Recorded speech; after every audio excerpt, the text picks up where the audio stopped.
Henry briefly mentioned Pajarito Bike Park. I don't know if that's ever been on your radar, but that's another New Mexico staple lift access bike park that's worth mentioning because Like, I'm glad you brought it up because that's like one yeah, of our favorite bike parks. But it's just wild that you have this like gnarly mountain that's just so salt of the earth. Like all these consistent dudes who like maintain the trails all volunteer, building wood features that are just massive, and you're just like, this is so cool. yeah, yeah, they have a corkscrew there, like suspended in the trees, which is pretty dirty. And like, With a cannon at the end. yeah, like if once you drop into it, it's pretty committing. And there's some pretty epic long log skinnies. And yeah, even just the chairlift is pretty exciting to ride.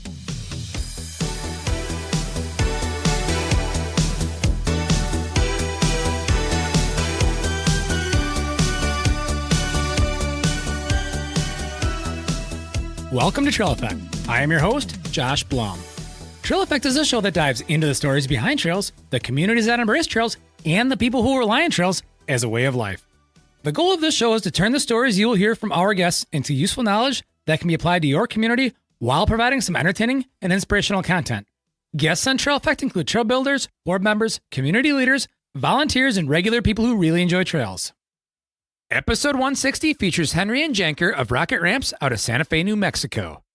We go deep on jumps and ramp design during this conversation, along with what's happening in their region in New Mexico. I can't thank these two guys enough for reaching out to be guests in this show because we had a ton of fun with this conversation. As described here, New Mexico is about to get on your radar as a place to ride if it hasn't been already. Cooley Creative is the title sponsor for this episode. They design and build custom websites as well as help companies with branding, photography, and e-commerce. Cooley Creative was started in Wisconsin, but is now based out of Bend, Oregon. Jared from Cooley Creative is a friend of mine. We've traveled together on multiple mountain bike trips, and sometimes he sends it. For more information about Cooley Creative, head on over to www.dudejustsendit.com. Yes, that's right, www.dudejustsendit will get you to the Cooley Creative website, so check it out.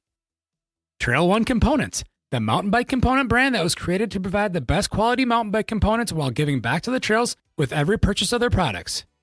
My favorite Trail One components are the Crockett handlebar, the Rockville stem, and the Hell's Gates grips. For a 20% discount on all Trail One components, use the coupon code TRAILPOD at checkout. By using this coupon code, you are not only supporting trails, but a small commission can come back to the Trail Effect and help support the show. Now on to the Trail Effect with Janker and Henry of Rocket Ramps.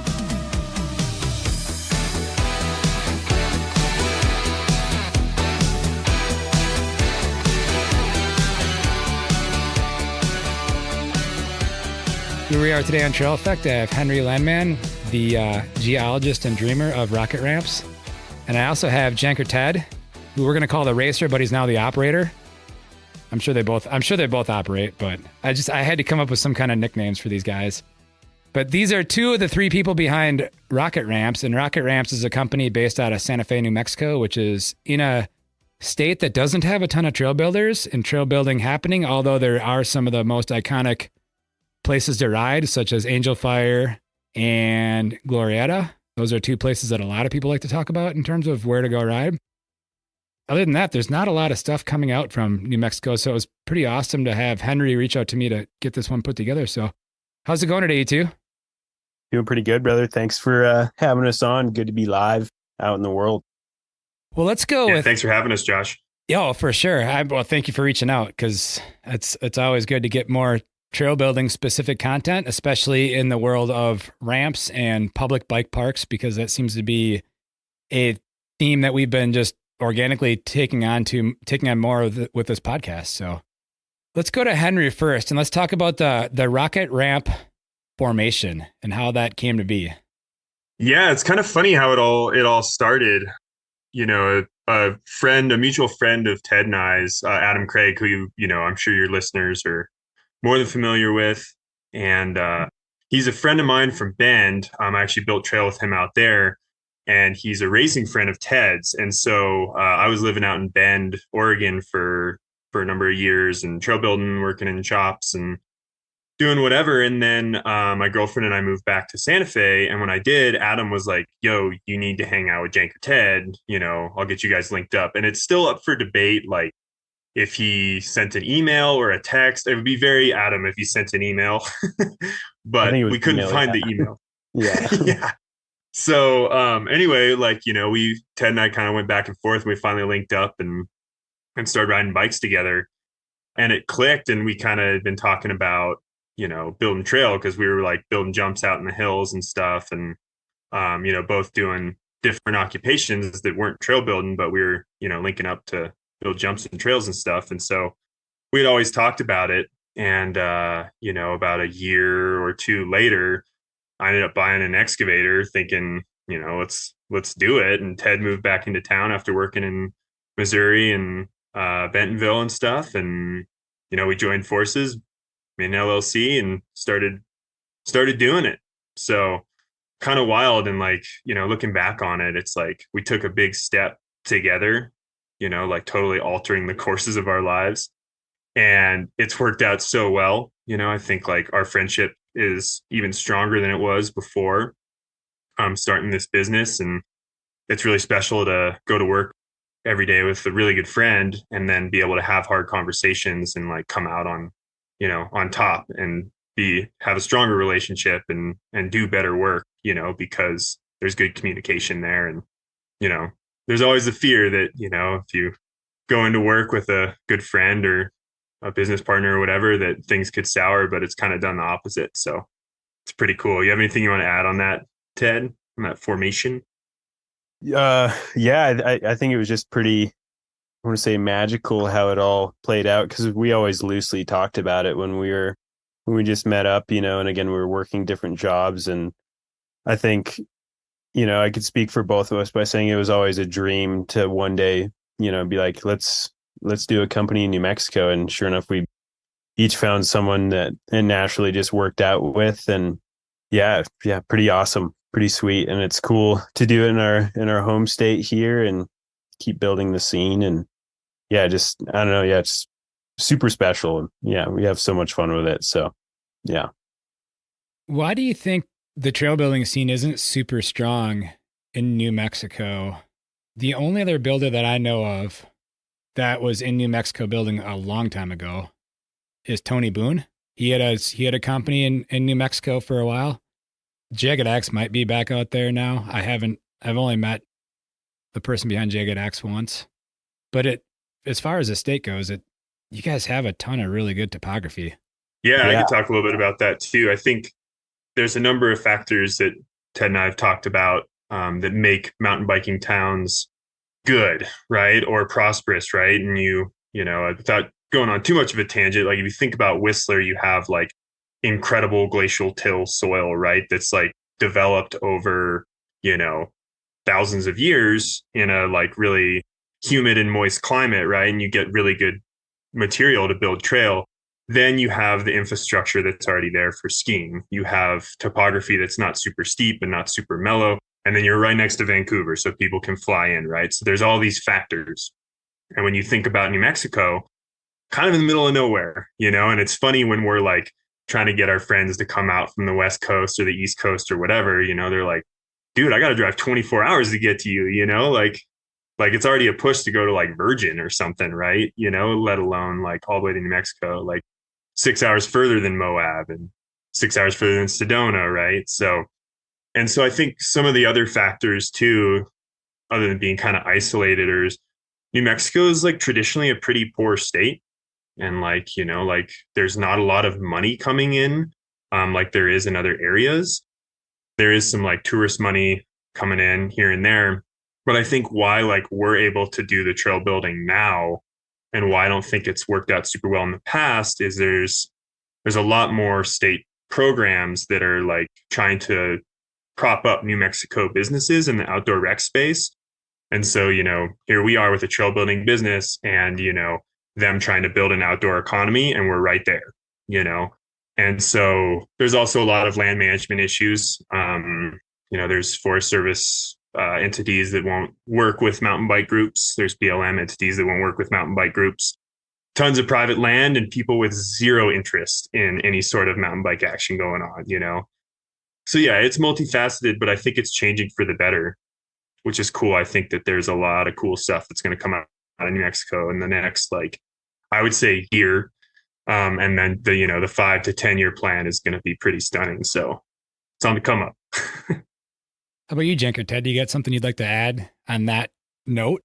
Mm, I mean, well, I didn't want to interrupt, but when you were mentioning Jagged Axe and Alex Scott, he was the first trail building contractor that I was employed by. And I was around in New Mexico when Alex was first starting like Glorieta, and I was pretty young at the time, and it was just so eye-opening to see that like mountain bike trail building was a thing, because I didn't really realize it was like a career. That just It was just so cool to see him out there doing it and developing Glorieta. And yeah, I was like, oh wow, this is like a real thing. Because I mean, I grew up riding Angel Fire. I've been riding there for the past 10 years, and I knew that that was a thing, but in a bike park sense. But as far as like mountain bike specific trail, that's just I mean that's privately owned land, but it was just really amazing to see that all unfold. And I got to help him a fair amount before I worked for him, which was cool. He was like generous enough to include me and check it all out, because we raced together, grew up racing together a little bit. So yeah, I don't know. I just wanted to shout out Alex and Jagged Axe, because him and his dad Anthony Scott were a big part of getting our company off the ground, and it was really cool that they were super encouraging for us to like do it, even though like he's not currently based out of New Mexico, but he's in Arkansas. But yeah, he was just a really big help. And I mean, for me at least, he definitely inspired me on mountain bike trail building in New Mexico, and that it's, possible. So yeah. Yeah, I was going to ask who you were tied into, or where you built at when you were in Arkansas and Missouri, and that makes a ton of sense. But maybe you could dive into a couple of those locations. Yeah. So primarily the project that I was a part of was Shepherd Mountain in Ironton, Missouri. Yeah. Which was such a super incredible, unique experience. It was my first time moving out of New Mexico. I'd never visited the area, I'd never been to Missouri or Arkansas. But yeah, being a part of that project and seeing how trails really impact a community was really cool to see unfold, because I was living there for 9 months, and I wasn't there from the true start of the project, but I was pretty much there for the meat of it. And it was pretty small crew, just me and three other builders. And yeah, it was just cool to be fully immersed in that project. And have you visited that park? I feel like I listened to a podcast where you talked to Dave Coolio. Yeah, I did. I did do a show with Dave Coolio, and I got connected with him from Steve Friedman, who I think knows everybody in the world. Yeah. But I have not been to Shepherd yet, and I say yet because I will get there. The only place I've actually ridden in Missouri would be Howler, and that was 2 times coming home from Bentonville last fall. So I haven't been to Shepherd yet. Gotcha. But yeah, I mean, that mountain's pretty awesome. Again, not a ton of vert, right, for what I'm used to back home, but for what they had in the terrain, I think we really crafted something pretty special out there. And again, that community was so supportive, and they were so excited to make it happen. And it was really cool to finish phase 1 with Jagged Axe. And yeah, I'm excited to go back to see how it's doing, but just from following on social media, it looks like it's still going really strong. And we built a couple tracks for the Big Mountain Enduro, which is really cool to be a part of, to like actually craft some race stages, which, having a racing background, was cool to like really dive into it. And unfortunately I didn't race that BME, but yeah, it seemed like from all the feedback I heard from my buddies and, from the interwebs, people seemed pretty surprised, and it seems like it was a good venue for a Big Mountain Enduro, which was cool that they were kind of branching out to the, I don't know if you want to call it the Midwest or the South, but yeah, it's pretty cool. Like, when you get a community and builders like excited and back behind it, it's cool that you can make something really special. So yeah, that was awesome. A really great thing to be a part of, for sure. Yeah, I think BME is still doing something in that region, but now they move further south and towards Mount Nebo, It's awesome to see that they're still including, something in the core of the country, right? Mm-hmm. Yeah, for sure. Because I mean, the mountain bike scene out there, I mean, I didn't really know much of a mountain bike scene out there until I moved out there in Arkansas and Bentonville. And it was so cool to see how many people were stoked on bikes and building new trails. And yeah, they're just all about it out there. So super cool. Very unique, for sure. Yeah. Well, let's get into the goals of rocket ramps, because this is an interesting one to me. Because, we've talked about traditional trail building and buying an excavator, but not many companies kind of dive into the ramp manufacturing side of things. Mm-hmm. And I guess I personally like seeing this because of all the reasons that you guys probably did this, which is having a repeatable quality experience, having something that is low maintenance, just all the things that you almost need to have if it's going to be part of public infrastructure, right? So yeah, let's dive into that. Yeah, I can talk about the goals and stuff and kind of how that came about. And I think this kind of speaks to like our experiences, dirt jumpers and free riders and, basically jumpers, right? And like, for me, like I've been building dirt jumps since I was like, I don't know, 10, 12 years old or something. And some of my mentors that I still like, we still see and ride with, like one of them, this guy, Ed, he's 52 and he learned how to backflip at 50, and he's like part of the original kind of like Rampage crew, like, or that community and that generation. And like these mentors, like, they taught me, they taught, others in the community on how to build jumps and whatever. Right. But like taking that a step further and being a little bit more critical about it, like, you can pack a jump in, make it look good and, make it kind of smooth, but it might hit totally wrong. So like, how do you create a repeatable experience? Right. And, for me, that process started in high school and like building wood ramps, and going on Vital and being like, all right, what's a design, And, there's a billion people out there that'll tell you, the correct radius and the height and all this stuff. And you ride it and you're like, I guess, So yeah, it's like, you can look around the internet, you can try and like find something that's going to work for you. But at the end of the day, like, there's so many factors that go into like making a jump work for your ability, your bicycle, right? What kind of bike you have and what kind of riding you're looking to do and what fundamentally your goals are, right? Are you trying to learn how to jump or are you trying to learn how to do a backflip? Because those are two very different ramps. And some people will tell you they're going to be the same. And so, back when we kind of started rocket ramps, it started as this like pipe dream of like, well, let's put together all these different radiuses and like radii for that matter and changing radiuses and whatever and figure out like, well, when are these applications or when should we use these different designs? Like what applications, right? And then let's build off that. So, coming back to New Mexico being a great space for this, we have a great relationship with the city of Santa Fe. And we'd build a prototype ramp and we'd go put it in at our local dirt jumps and they were psyched, and we'd go ride it. And if it didn't work, we'd pull it out and we'd put a new one in, and we'd change it. And so it was a great place to do R&D work where we had the freedom there. We didn't need like our own property or whatever. And then the community got to use it. So we got to be like, oh, this kid on a 20-inch bike who just learned how to ride is like hitting our 3-foot ramp and he likes it. Well, what's the distance he's hitting it at? Should we play around with it? Like, it's like a great place to R&D. So kind of circling back to like the goals of this company or, half the company, right? The other half, we're building a lot of trail and stuff. And the other half, we're building ramps. They go hand in hand. But the goal is to create a wide variety of ramps, both that like the individual consumer can buy, which is like different than a lot of contractors, like PTD, where you need like an entity to purchase ramps. And also, ramps that an entity can buy that will last for 50 years at a bike park, right? We're about to launch a line of metal ramps actually coming up here in the next couple months. So we've been working in the background on those.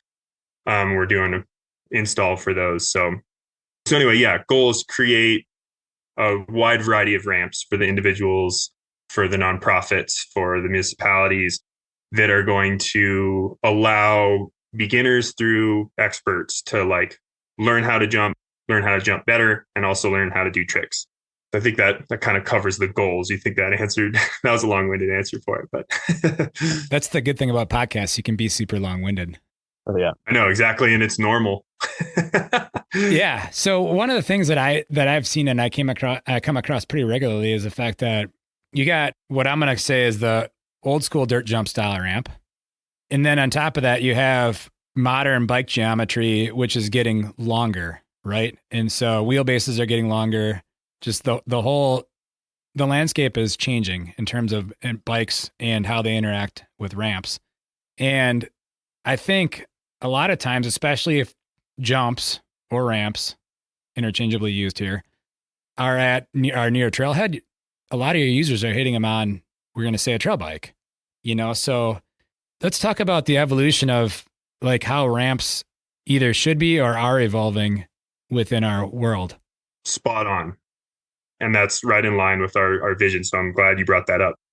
You know, this might make some hardcore dirt jumpers upset, but really, like, dirt jump bikes are pump track bikes now. You don't when you go to a bike park, people are on trail bikes. That's just kind of how it is now, and like that's a function of a lot of things. I mean, I think that like modern bike geometry for the average trail bike's really catching up. Right? It's not just like you're on a downhill bike or a dirt jump bike, right? I mean, you go back 20 years, like back when I started dirt jumping, it's like, you're on a downhill bike or a dirt jump bike. There's no way you'd ride a cross country bike or a all mountain bike or a super D bike or whatever you want to call it on the jumps.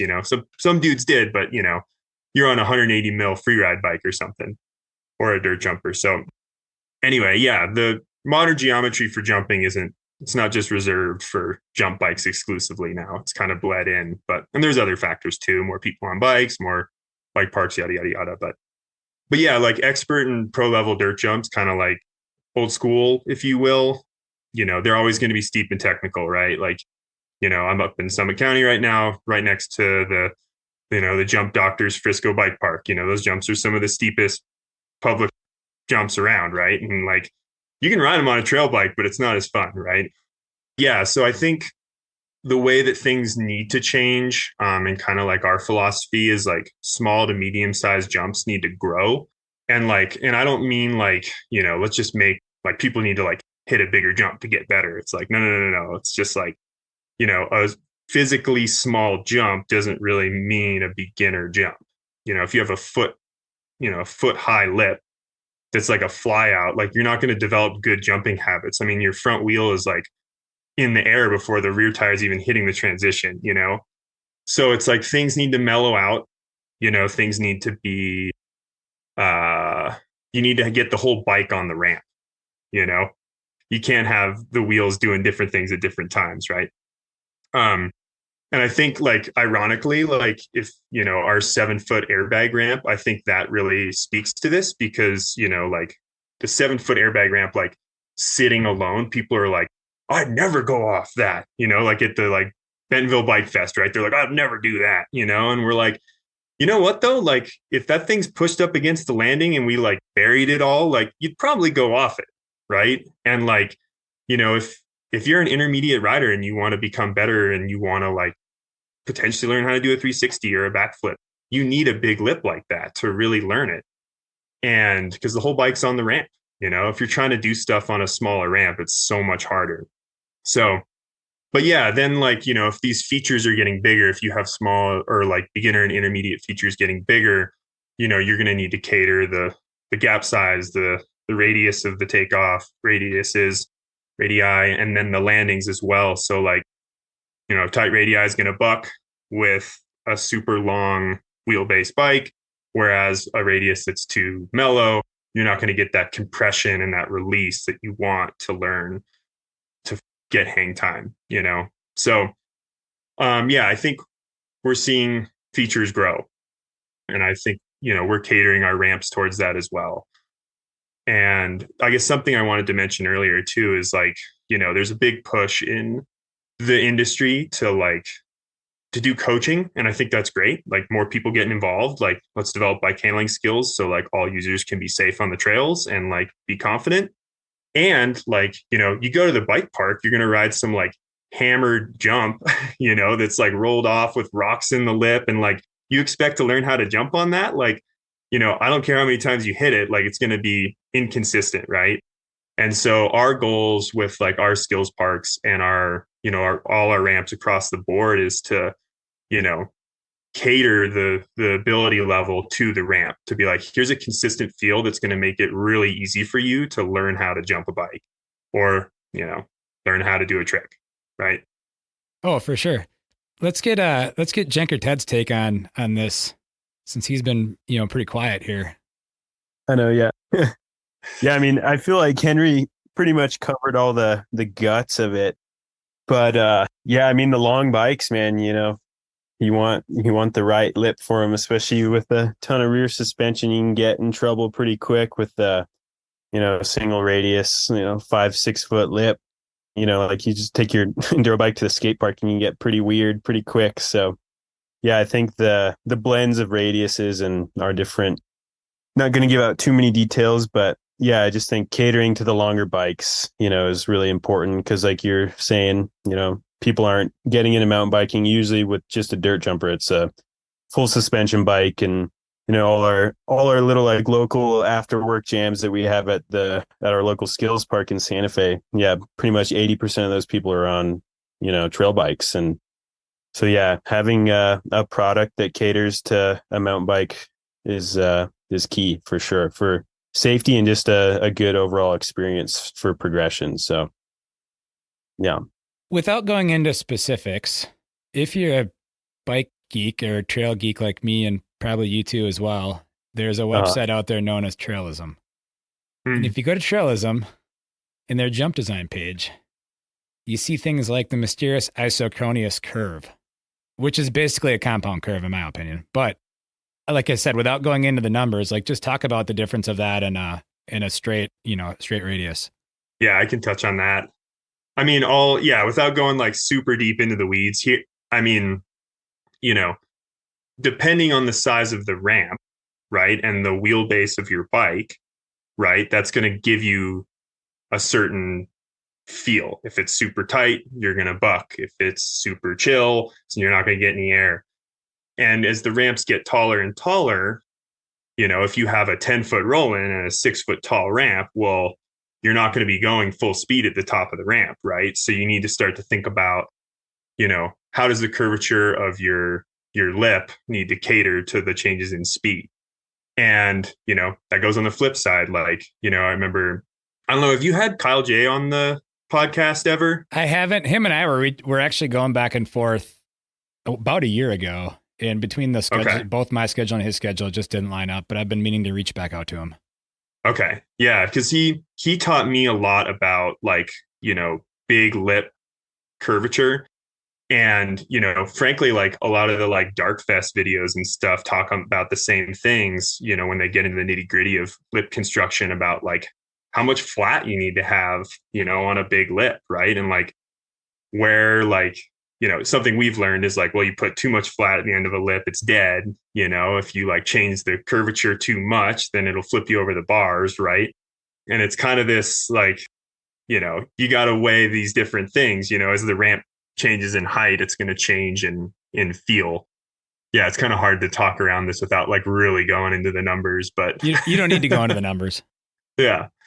But we can go into other parts of your ramp. And that is, you talked about metal, but right now, aside from metal, you have a pretty unique design in terms of the materials they're made from and how they're manufactured. And talk about why you went the route that you did in terms of the construction of your ramps, and even the fact that they're freestanding ramps. They're not even, soil anchored into the ground.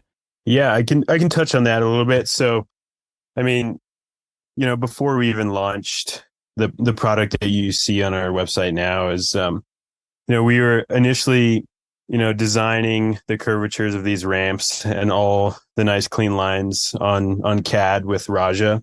And then we were initially just using like 3/4 inch, like cabinet grade ply, and CNC cutting it all out, which is really nice because you get a nice, clean, consistent cut and you're able to blend different radiuses together seamlessly. Right. Which like, if you're trying to do that with a jigsaw, it's going to get a little jagged, pretty sketched pretty quick. So when we were doing all the research and development on our ramps, we had our design pretty close out of wood, but a couple things like shipping. I mean, well, first the labor and like cost to going into prepping like, cabinet grade plywood, like, painted and like sealing it so it can actually withstand the elements. We're like, like we're not really painters. Like we're ramp designers, we're trail builders, and we're like woodworkers, but we didn't really want to get into the whole painting scheme and also like packing, painted wood, like, there's the worry of it wearing out and like rubbing and stuff. So we settled on the idea of using HDPE plastic. And it's pretty much, it's like a high density plastic that you would see on like playgrounds, like with the siding, and you can get it in a bunch of different colors and textures and stuff. And we're like, oh, sweet, we can get this CNC cut, and it's plastic, it's UV resistant, and it's, it wears really good in the elements. I mean, it doesn't wear at all compared to like wood or painted wood. Yeah. And it's just like a really bomber material, and you can customize colors and just like the product, like when we cut them out in the CNC and then we'll bevel the edges on it, and just like, it just really looks like a really nice, like high quality product versus if you purchased a ramp that was, CNC cut's nice, but if it was painted, it would look, a little sketch. So the plastic was a really cool way for us to achieve, like a long lasting ramp that you could set in your yard, and it's not going to degrade after a season, and the plywood's not going to warp, and all the decking that we use on our ramps is cedar, and it's nominal lumber. So the consumer can purchase the ramp kit online, even without the decking, put it all together, and we'll have a cut sheet for you. And you can just go to Lowe's or Home Depot and buy a couple sticks of 2x6s, and even with just a circular saw, as long as you can get a square cut, you can deck and build the entire ramp. So you can kind of purchase it in two different ways as a kit, or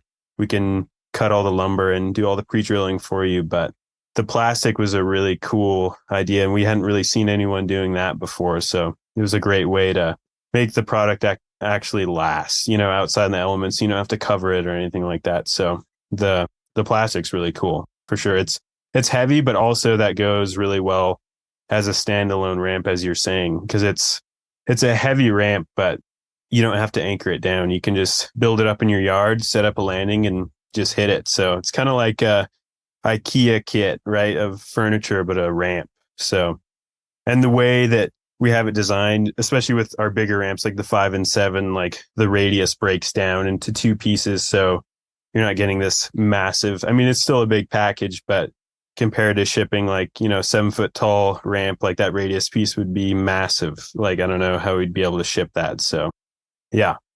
Yeah. And I'll also say that, like, using the HDP plastic poses like a whole other set of like engineering challenges. And like, that's where Raja stepped in and was like huge for us. Cause like, I mean, we could build a CNC, like we'll get our radiuses CNC cut, right? And then we'll frame it out however we want. And then it's just ungodly heavy, and whatever. But then, the minute you start trying to drop weight and be minimal with it, then like you're going to have to be way more intentional about all our parts, right? And so, for example, like, our HDP pieces, the radius cuts on our 7-foot ramp, and actually on all of them, what am I saying? They all come together, at that center rib, or excuse me, not the center rib, but in the center of the radii cuts, right? And, the plastic is soft. And like, if you just made like a traditional joint and you wrote it, like it would do this and it would just like splooge out. So we had to think about like, well, how are we going to create a strong joint around this, right? And this is where, our like, 5-6 year seasoned architect, friend who's just like, oh, I got all these ideas, he's integrating all these different joints he learned in school and like different materials that worked well together.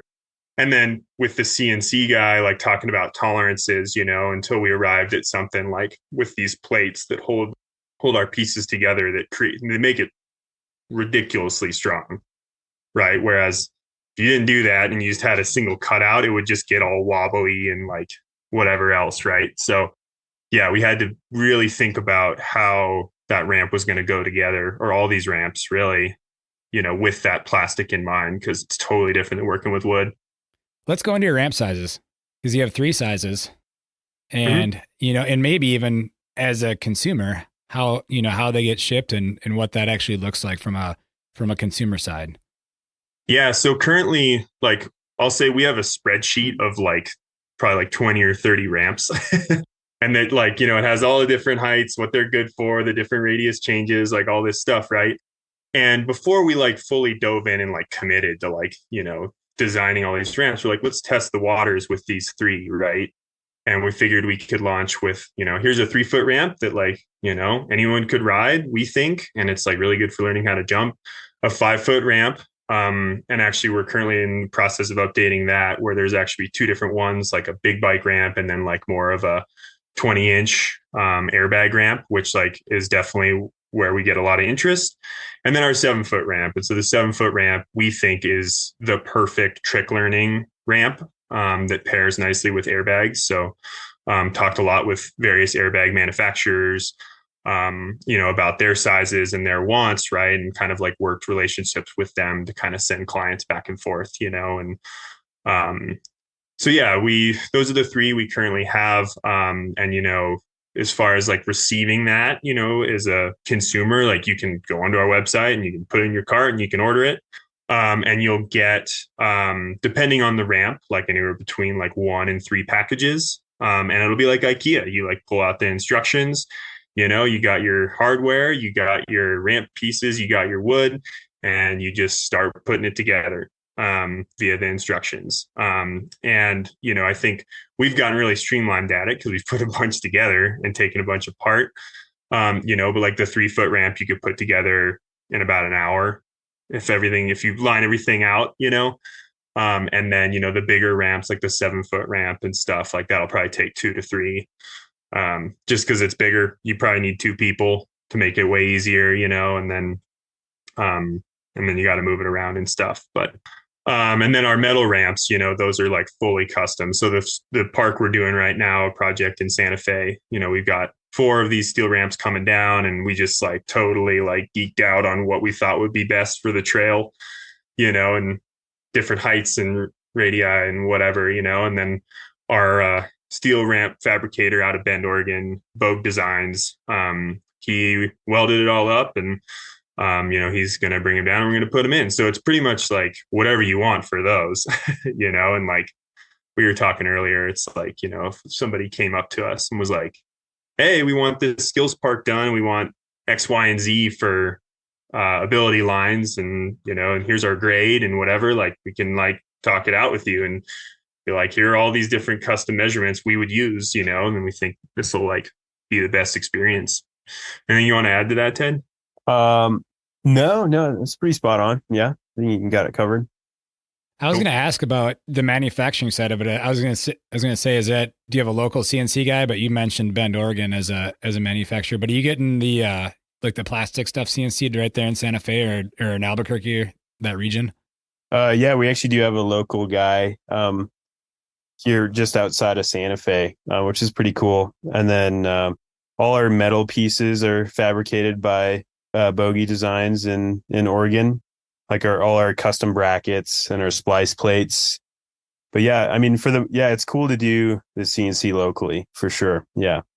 Also have a local, he's a frame builder, O'Leary Bicycles out of Santa Fe, makes these amazing bikes and involved in the community and trail advocacy and land stewardship and stuff. And he has a powder coat booth, so he does all our powder coating, right? So it's like, we order our plastic, it shows up in Albuquerque, we drive it to the CNC guy in Lamy, New Mexico, which is just outside Albuquerque. We pick up the parts, bring those back, and then, we drop off our metal parts at O'Leary, and then he powder coats them. So it's cool. We have this like really awesome network of riders, really. They're all riders and they all love riding jumps and riding trails. And it's like, they're stoked on this and, they love to be a part of it. So I'm glad we can keep it all local and it like financially makes sense to us, because I don't know, we care about, having the community involved and not just being some entity that's just like moving all over the place and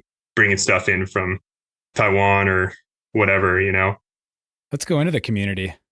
So when I was doing some research, and we're going to probably bounce all over the place on this one, but and you have this on your website too, but I also dug a little bit deeper into some other places. But one of the trails you built outside of your community, but in the region, is Chips and Salsa.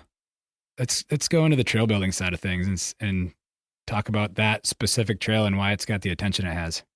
Oh yeah, I'll chime in on that. So yeah, that trail that was built out at Glorieta camps, where, as I mentioned earlier, Jagged Axe started the building scene out there.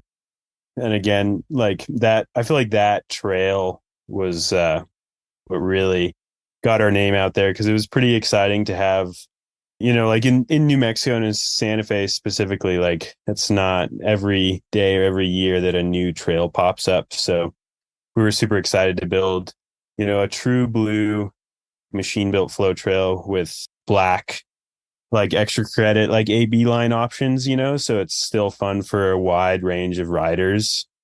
And yeah, that we had a lot of fun with that one. That was definitely yeah, that the terrain there is like really challenging to build with the soil type and the rock, and flagging that trail is definitely tricky, but we were pretty stoked with how it came out and seeing. I mean, even to this day, we still hear a bunch of our buddies and local people in the community of how much they love that trail and how it's like helped progress their riding. And yeah, that was definitely a really fun project for sure.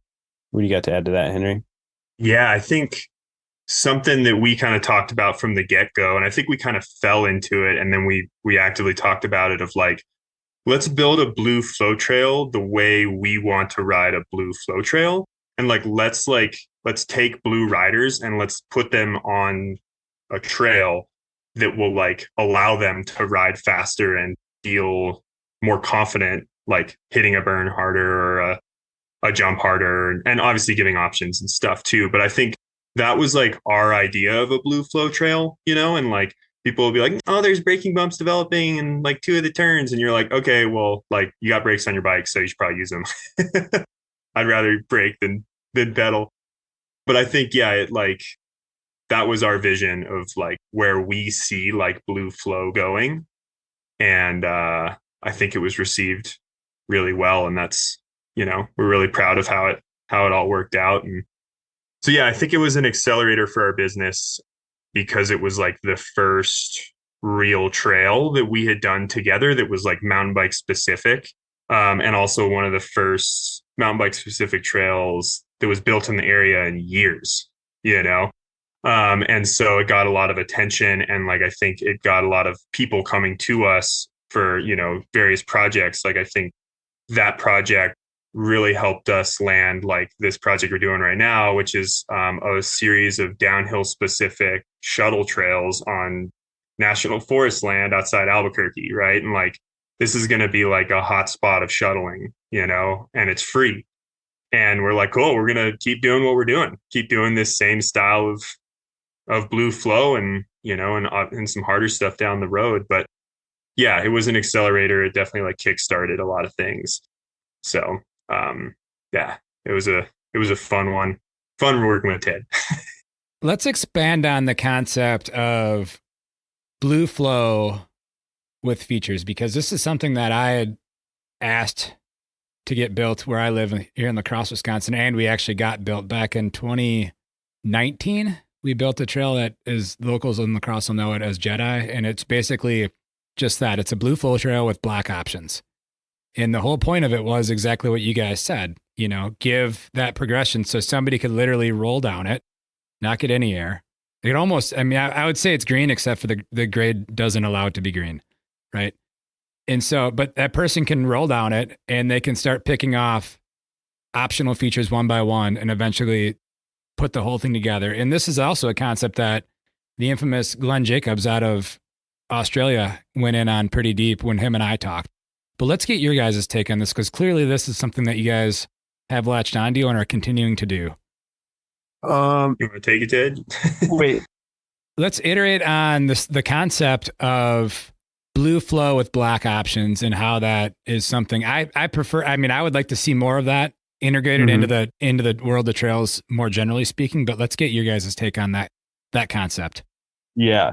Like what Henry briefly touched on is like, at Glorieta specifically with chips and salsa, it's like that's not a shuttle access trail, right? So you're pedaling up, 2.5 whatever miles up, and it's a decent climb, right? And by the time you get to the top, at least in our opinion, it's like, cool. Once you drop in, ideally you should be able to ride this trail without a chain, right? And because you have, front and rear brakes, 4-piston, all the amazing equipment that we have today, it's just nice to be able to just roll down and cruise down it without having to pedal. But if you really want to give it on it, there's those options there that you'll see every time you ride down it, and you'll think, okay, yeah, one day, I could hit that optional lip, or I'll go for that black diamond, go around or whatever. But I think it's just really awesome to have options throughout a trail. But, having the rating like as the mainline blue, it just makes it so there's just such a wide variety of riders that can ride it and enjoy it all together. It's not just primarily blue and you take some pro racer bros on there and they're not psyched. Like, I think it pleases all for sure, which is, yeah, really fun. And like some of the lines kind of like intersect and cross the trail. Like one of the really key features on it that we got lucky with the natural rock terrain there was this lily pad that, I mean, it's honestly kind of like a double black extra, which is cool because you jump like in between where the trail crosses over and then land on this rock island. And then it's got a little bit of natural kick at the end of it. And you jump off that onto a landing. So it's like a pretty exciting little feature where, like, if you're riding with your green or blue buddy, you can like jump over him through this little crevasse and like lily pad over, and he'll see that, and they'll get all psyched to maybe try it one day. So I think just like for, a beginner intermediate rider to see those features around the trail and, just get inspired to one day to work up to it, which is cool. You just reminded me of some stuff you can find at Lake Leatherwood. Oh yeah. I've never been there, but I've heard they've got some nasty stuff like that. There's some lily pad stuff there. Yeah. Nice. I wanted to touch on something Ted said that I think is kind of integral to what we're trying to do with like the blue flow vibe, is like fun for all. Like truly, I think that like, and that's not trying to be like cliche or whatever. I think that like, when I think about like really fun blue trails, like in my mind, I think about like, I don't even know if this is rated as blue, but it's probably not. But like Doctor's Park outside Crested Butte, or like the Windsor Trail, which I guess is blue, which is outside Santa Fe. And it's like you can, you'll hit 30, 40 miles an hour if you want to, and then there will be a left-hand turn with no speed kill, right? And I think that like a lot of these really iconic trails, Oak Ridge, another great example, like all the trails out in Oak Ridge, all these old CCC trails that have had like mountain bike adaptations, they're fun, they're fast. You can pretty much go as fast as you want on them, and your grade isn't like ridiculously steep. And I think that that's fun for really like expert riders, and it's also fun for beginners because they can regulate their speed, and then peppering in those those features that you can work up to, right?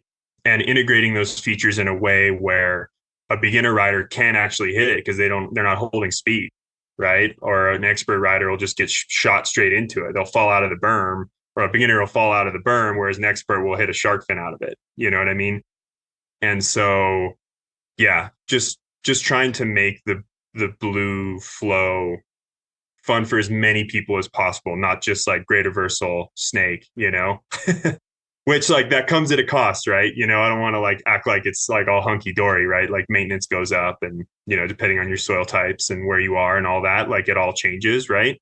So there's all those considerations. But when the terrain allows, and having a strong nonprofit base to like help maintain trails after they're put in, or maintenance contracts with us, like great. Speaking of nonprofits, when I was looking up you guys' stuff in Santa Fe specifically, the Santa Fe Fat Tire Society appears to be the local trail organization. Let's talk about that organization, because with other builders that I've been talking to recently, they had talked about the partnerships they had with an organization like the Fat Tire Society, or in Colorado at the Front Range, you'd have Comba, right? I think like Fat Tire is incredible. Like they're a great organization. And I think like growing up, like when we were Groms, right, it was like the old dude bike club, and then like, I feel like we went our separate ways. We learned all these things about trails, and like we returned back and we were like, hey, we're doing this thing. And they have been nothing but supportive. They're like actively trying to get more and more grants to keep us busy, because they're like, we get more grants, we do more work, we get more money, we get more trails because you guys are doing them. Right. And like, they accept massive donations that allow us to like help work on the dirt jumps because the city doesn't have any money. Right. Like they're great. And it's really cool what they're doing for the scene in Santa Fe. Anything you want to add to that, Ted? Yeah. I mean, again, shout out to Fat Tire. They've definitely been a big part of our success in this area. And, they're really awesome to work with. And it's really cool how they can integrate also like non-club members or potential club members to come out and, work alongside us on the trail, which is cool to get the community involved and to kind of create this idea of community stewardship to the trail, which is great, and get them involved on constructing it and showing them how to take care of it and how to clean out drains and preventative maintenance and just stuff like that. And yeah, it's just really cool to get the whole community involved and get everyone stoked. And I know that when Henry and I were growing up here in Santa Fe, we didn't know each other when we were, younger riding in Santa Fe, but there wasn't a ton of like mountain bike specific or like jump specific stuff out there. And now that we're really putting more energy towards it, it's really cool to build up the scene here because it's just every year it gets better and better to ride here. And Fat Tire is a really big contributing factor to that. And yeah, it's really awesome to work alongside them. Well, and Santa Fe is a pretty awesome community, just from a community perspective. It's a if I remember right, it's a pretty iconic community in terms of films and arts. Mm-hmm. And then that region has maybe a few hot air balloon things going on. So it's like, yeah. There's just a lot going on there. Yeah, there is. And I think like we were literally having this conversation 2 nights ago with this woman we met who had like lived in Portland. And she's like, yeah, like the outdoor scene here is fringe, right? Like you go to, like where I used to live in Bend, it's just like, it's not fringe. It's like front and center, everything surrounding it. And I think in Santa Fe, like it's totally sidelined, it's wild. Like you have a booming art scene, like, incredible native art that's coming out of there and like thriving native culture and like, the northern New Mexico norteño culture too. And yeah, you have film going on. Yeah, there's a lot to be said about that. The architecture's wild, like Yeah, when I think of Santa Fe specifically, I don't think of lack of funding. As a state for New Mexico, maybe yes, but that city, I think there's some iconic entrepreneurs we're going to say that maybe have homes there. Right. No, that's a good point. Yeah, and I think Santa Fe is more of the more fruitful cities in the state, but as you branch further out, you definitely see those more like less supported communities. And we're excited to work on more access and just for those other communities that aren't just front and center Santa Fe, but yeah. It's funny because like we do a lot of work with the city. We like maintain pump tracks and the dirt jumps and stuff like that, and most of it is volunteer. It's just like because we want, like, that's important. Like we're like, we ride all these places and there's all these little kids out there riding it. So like, of course we got to keep it going. And, we're like, we had a meeting with the city yesterday. We're like, hey, can you throw us a bone this year? Like, how's it looking for funding? And they're like, nope, we don't have anything, but like, we'll keep trying to support you. And we're like, okay. It's just, they can't maintain the ball fields, let alone like, a couple thousand for a pump track, but, hopefully things change in the future. And then you have the R&D side of things for testing ramps. Right. Yeah. And then, I mean, the city, like, granted, sometimes, they do support us a fair amount when they can, but also just the freedom that they give us to, work on our local skills park and carve in a new line, and they're just psyched about it. Right. And it's just, they're all for it. And they're definitely like supportive about us changing things and adding more and making improvements. And it's just really cool to see how many more users we have at those local dirt jump parks that are, within 5 to 10 minutes of the heart of town, that you can just access. You can even ride there, right? I just remember like growing up riding when I was just starting like BMX racing and going to, we call it the trash pits. That's like our main spot that we ride out at La Tierra, the Frijoles trailhead, bean trailhead. But I just remember riding out there when I was like 11, 12 years old, and I was amazed if I ran into someone else. And now we go there on a Thursday after work from 5 to sunset, and there's 30 people riding from ages, 5 to 60. or even more, and it's just so cool to see everyone just get together and just go have a nice casual after work session. So it's awesome to see the scene progressing in front of our eyes and being a part of it and trying to make it as awesome as we can. It definitely makes our work feel really special. So yeah, it's cool to see it. And again, it's not like Henry was saying with Bend, Oregon, you go to the trailhead and there's 30 cars there. I mean, you could go ride in Santa Fe and never see anyone out on any of the trail systems. So it's pretty sweet. I think it was Henry. You might have mentioned you're building in a national forest right now. What's the future look like in terms of stuff that's getting put in, or maybe under contract with you guys for people to ride in the future, in the near future, that is? Yeah, I mean, we're actually working with two separate ranger districts right now, and some for some like adaptive mountain bike trail, like big adaptive program through Fat Tire, of course. And don't have too much to say on that yet, but that it's happening. And then, the Sandia stuff, some of the downhill trails in the Sandias outside Albuquerque. I mean, they've been there for 20 years and they're illegal, right? And, it just happened that there was this right storm of like, you have the Albuquerque Mountain Bike Association putting in for grants to get them legitimized. You have a ranger district that's super excited on it, right? You have a ski hill right there, like literally right next to it, that's thinking about development. And, from like, you know, we're in it, right? We're just like, oh my God, we're building these trails, blah, blah, blah. And then from like this macro perspective, looking at it, you're just like, wow, this is going to be like a destination shuttle park. That's so cool in New Mexico on these legacy trails. Yeah, it's really interesting. Like the Forest Service, like there's certain ranger districts in New Mexico that like won't even think about mountain biking. They're just like, nope. Like, in fact, we're going to close trails, right?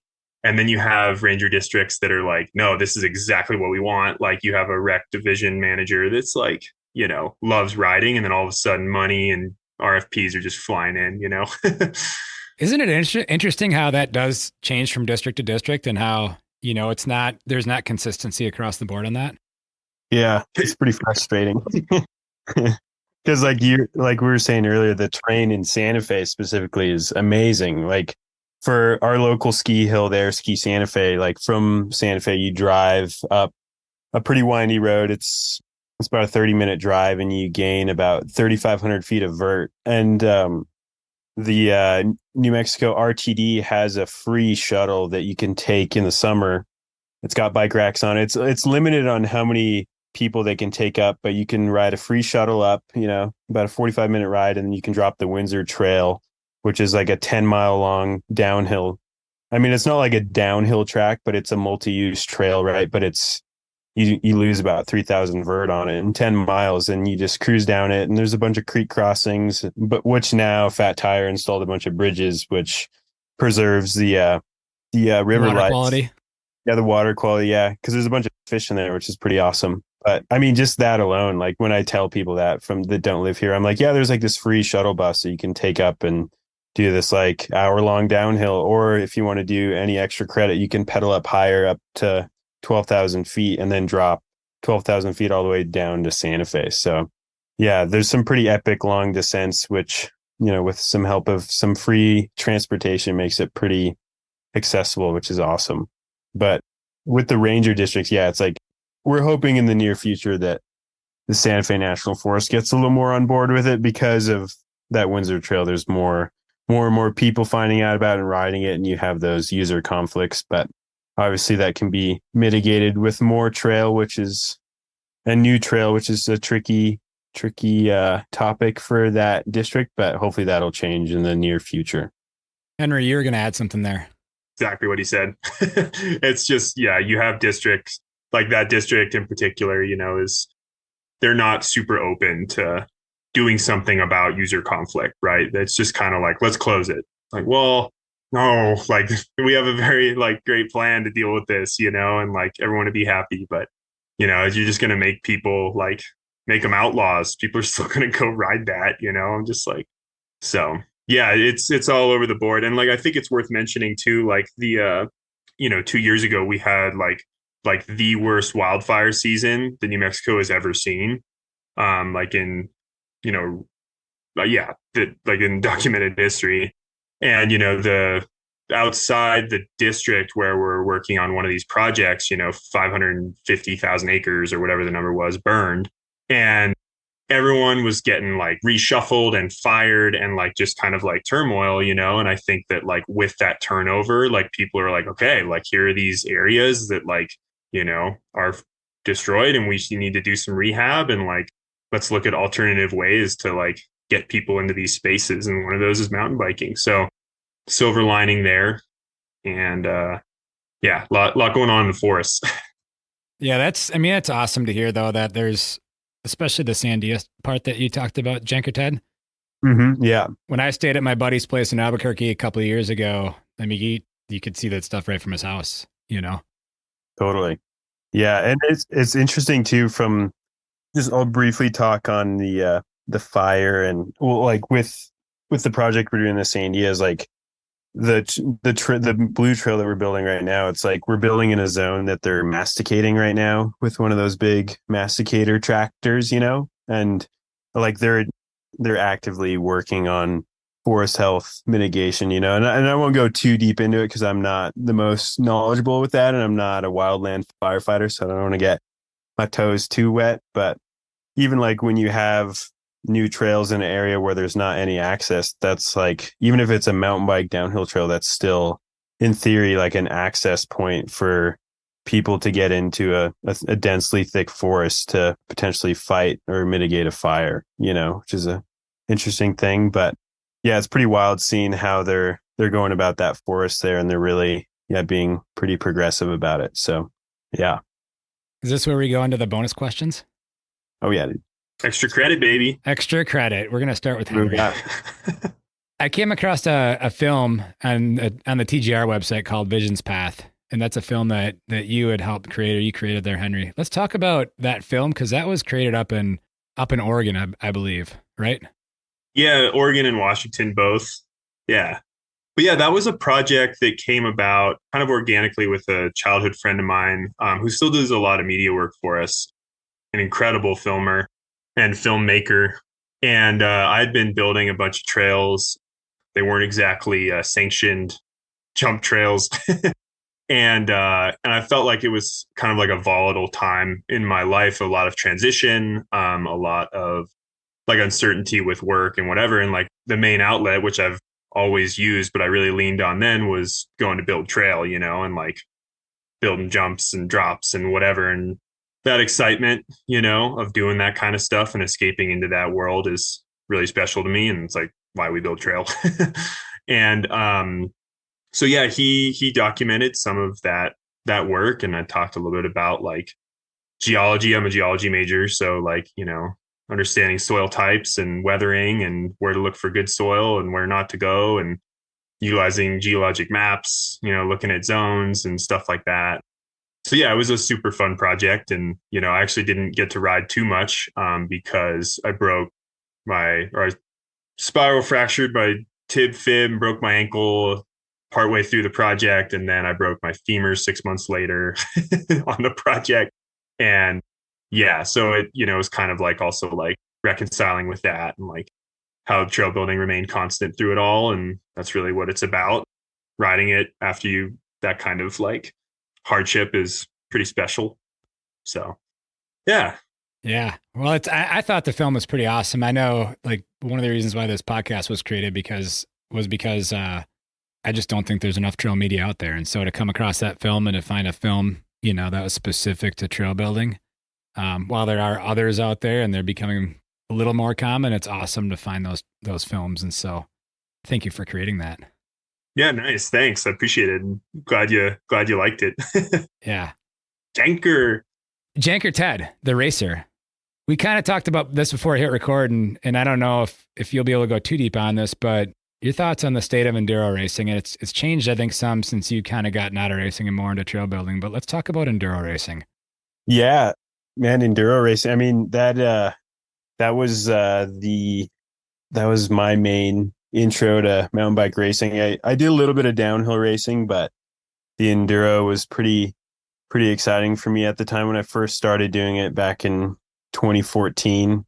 And I remember that one of the first race series I did was in New Mexico, in Glorieta, actually. It was the New Mexico Enduro Cup, they had a little series going for a little bit, which unfortunately is no longer. But yeah, at least for me, what I follow, like here in the Southwest and just in the States, seems like yeah, the scene is still going pretty strong, and obviously there's like race organizers that come and go, but it still seems like there's still a big demand for it, and a lot of people still competing. And I don't really have too much to touch on the EWS level and how that's all changing, but at least for me, what I see, it seems like a lot of people are still really excited, and the sport of enduro is growing and obviously changing. And they got the EMTBs in there, which is pretty cool. Honestly, we just got our first e-bikes pretty recently, and yeah, it's just pretty badass.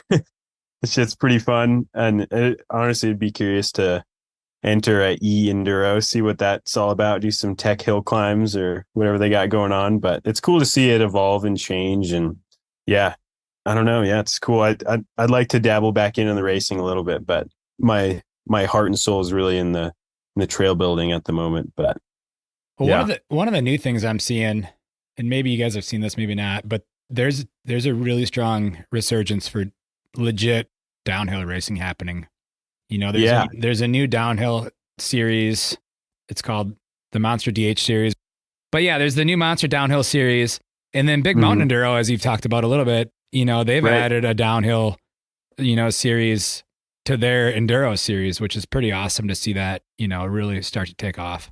Yeah, I noticed that actually. I was going to mention that. Yeah, the BME DH. Yeah, and those guys definitely know how to throw on a really good, awesome enduro race. So I'm sure they'll do the same for the DH. And it's cool that yeah, the spirit of downhill racing is still alive, and even like in Tennessee at Windrock in that area, like they're still. I feel like they're all for downhill racing, and that Windrock Park is an amazing spot for downhill racers to train in the winter. And yeah, it's cool that there's a lot of individuals around in different regions still promoting it. And yeah, it's really cool to see. And I mean, the bike parks are still alive, like they're still there. And I feel like there's still new ones are popping up everywhere, lift access, which is really exciting. And obviously that comes with the DH, and enduro. But yeah.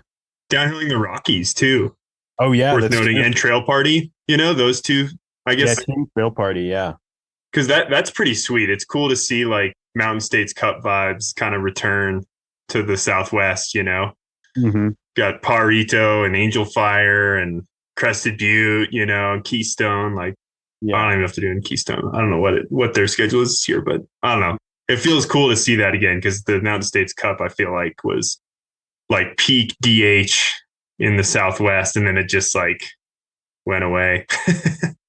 Yeah, we definitely had a decline stateside, and I don't know why that is, because I think we were super strong in the 90s and early 2000s when it came to like talent. Hmm. And for whatever reason, it went away. But I think like everything ebbs and flows with cycles right now. I think we're just on the upswing when it comes to like legit full on gravity. Yeah, totally. I think a lot of that is in thanks to Nico Mullally, who, his family really pushed the downhill southeast thing. And then when he started his, frameworks program, that started spurring some more US stuff. And then you just have a lot of kids that are really on the come up, and I don't know, maybe they're kids, but I'm saying like 16, 15, 16, 17-year-olds that are just super, super talented. And I think we're going to see a new crop of talent really come out of the United States, which is going to be awesome to see. Yeah, yeah, Super 100%. man.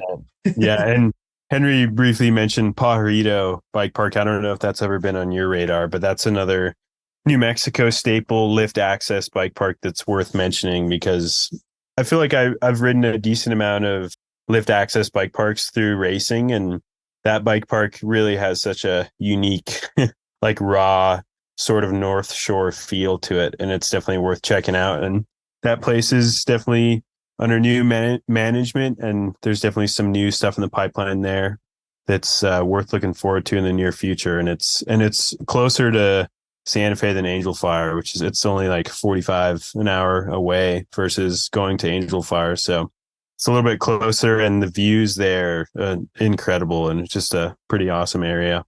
Yeah. Also, like the funny thing about Parito, like I'm glad you brought it up because that's like one of our favorite bike parks.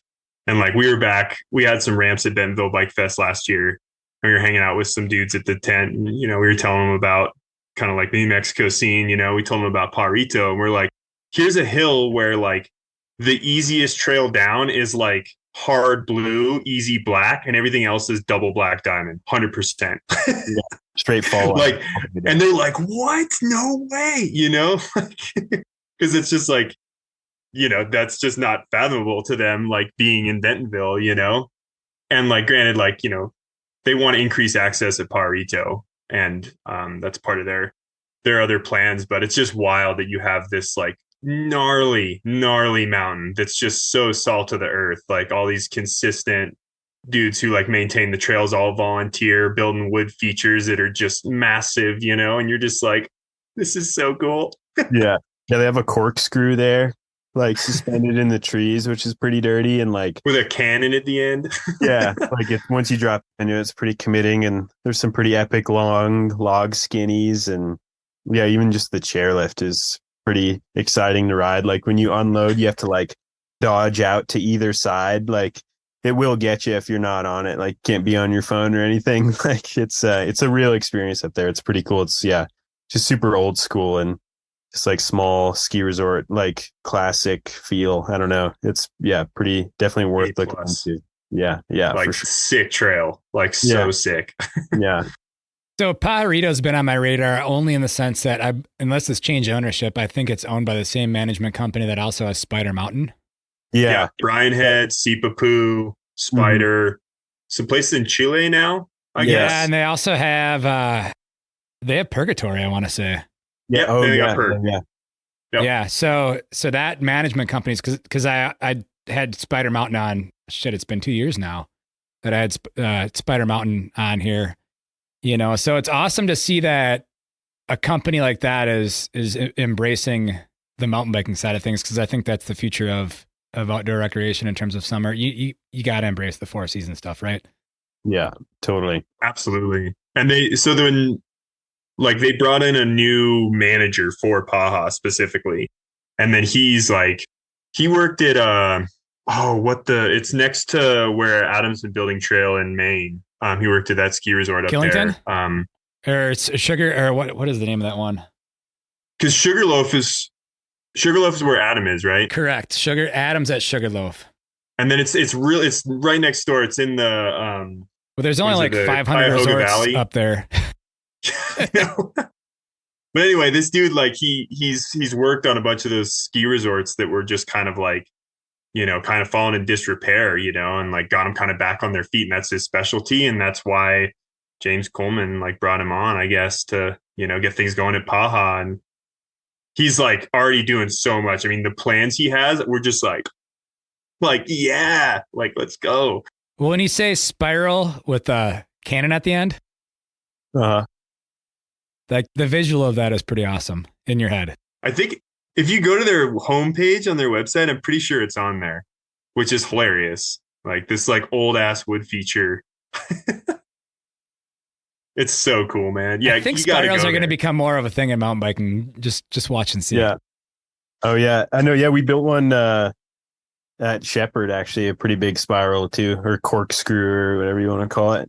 But yeah, and yeah, the one at Pajarito doesn't have railings, so like you can go off it. That sounds pretty incredible.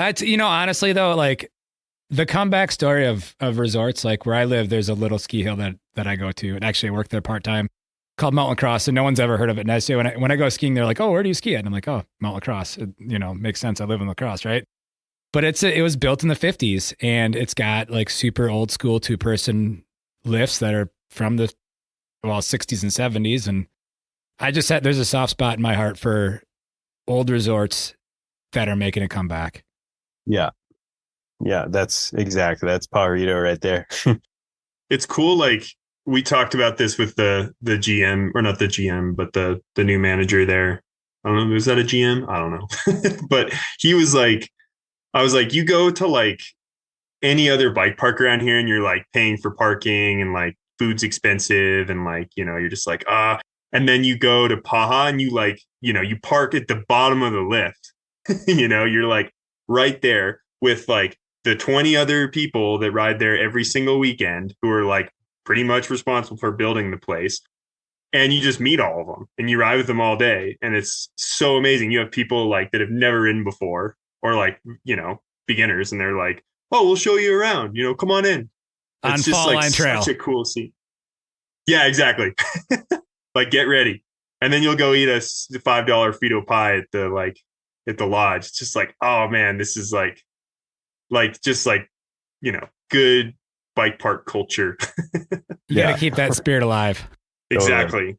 Exactly. Yeah. Well, Ted and Henry, do we have anything that we haven't discussed? Because the Paha thing wasn't on my radar in terms of like a topic of discussion, but I'm super glad we got into that. Oh yeah, we love talking about Paha.